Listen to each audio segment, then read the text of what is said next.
Hello friends, welcome to Vindhagi Foods. நம்ம சேனலை புதுசாக பார்க்குறவங்க சப்ஸ்கிரைப் பண்ணிக்கோங்க. நம்ம இன்றைக்கி பார்க்க போகிறது சிக்கன் piratal ரெசிபி தான். வெங்காயம் தக்காளி எண்ணெய் எதுவுமே தேவையில்லைங்க இந்த ரெசிபிக்கு. வாங்க இது எப்படி செய்யறதை பார்க்கலாம். இதுக்கு நான் 1/4 கிலோ அளவுக்கு சிக்கன் எடுத்திருக்கேங்க. எலும்பு உள்ளது இல்லாது எதுனாலும் எடுத்துக்கலாம். இப்போ ஒரு பேனில் நம்ம வாஷ் பண்ணி எடுத்து வச்சுருக்க சிக்கன் ஆட் பண்ணிக்கலாம். எண்ணெய் எதுவுமே சேர்க்க வேண்டாம். இதில் 2 டீஸ்பூன் அளவுக்கு இஞ்சி பூண்டு விழுது சேர்த்துக்கலாங்க. நல்லா கலந்து விட்டுட்டு இதை ஒரு மூடி போட்டு மூடி ஒரு 5 நிமிஷத்துக்கு வேக விட்டுடலாம்.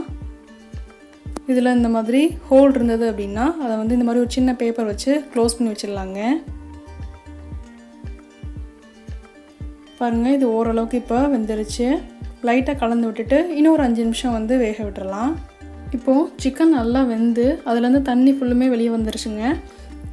இப்போது இந்த மாதிரி தண்ணி இருக்கும்போதே இதில் 1 ஸ்பூன் அளவுக்கு வீட்டில் அரைச்ச குழம்பு மிளகா பொடியும் 1.5 ஸ்பூன் அளவுக்கு சிக்கன் மசாலாவும் இந்த ரெசிபிக்கு தேவையான அளவுக்கு உப்பும் சேர்த்துக்கிறேங்க. நம்ம வெங்காயம் தக்காளி எல்லாம் சேர்த்துருந்தோம்னா இதுக்கான எக்ஸ்ட்ரா உப்பு ஆட் பண்ணுவோங்க. இது நம்ம சிக்கன் மட்டும் இங்கே கம்மியாக சால்ட் சேர்த்துக்கோங்க. இப்போ பாருங்கள், அந்த கிரேவி ஃபுல்லுமே கொஞ்சம் திக்காக ஆரம்பிச்சிருச்சு. இந்த டைமில் ஒரு லிட்டை வச்சு நல்லா க்ளோஸ் பண்ணிவிட்டு இந்த பாருங்கள், நம்ம பேப்பர் வச்சுருந்தோம்ல இதை எடுத்துடலாம். இப்போ ஒரு 5 நிமிஷத்துக்கு நல்லா சிக்கன் வேகட்டும். அப்போது இந்த மசாலா ஃபுல்லுமே சிக்கனில் நல்லா ஒட்டிக்கும்.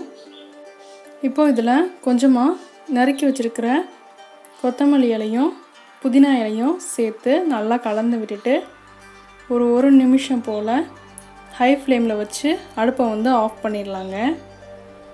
அவ்வளோதான், நம்மளோட சிக்கன் சூப்பராக ரெடி ஆகிடுச்சு. சிக்கனை ரொம்ப அதிகமாக குக் பண்ணிடாதீங்க. ஒரு 20லேருந்து 25 நிமிஷம் மட்டும் குக் பண்ணுங்கள், கரெக்டாக இருக்கும். அவ்வளோதான், இதை சர்வ் பண்ணிடலாம். இந்த ரெசிபி உங்களுக்கு பிடிச்சிருந்ததுன்னா லைக் பண்ணுங்கள், ஷேர் பண்ணுங்கள். தேங்க்யூ.